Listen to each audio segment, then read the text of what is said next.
ఇగో అమ్మ అయితే అమ్ముల వాళ్ళ కోసం ఏం తీసుకొచ్చిందో చూడండి. నా ఎండి ఏమైందో మాకు పండుగ అట్ట తెచ్చినావు. ఇదా తోలు పోయింది. మంచిదేనా? కాకపోతే మంచి పండు. అవునుగా, అటు పక్క ఒకటే అట్లుంది, ఇదంతా బాగుంది. మళ్ళా ఇగో ఆయనకు 2 హాయ్ చెప్పు. ఏంది మాకన్నా మసి పూసుకున్నావు? ఓకేనా ఫ్రెండ్స్, మరి మీరందరూ ఏం చేస్తున్నారో కామెంట్ చేయండి. 2 తింటారా ఇప్పుడు మీరు? సేపులు ఏడ తింటారు? అరటి పండు ఏడ తింటారు?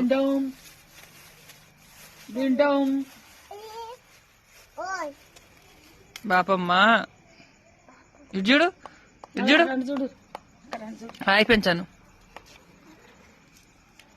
హాయ్ ఫ్రెండ్స్ అందరికి. బలం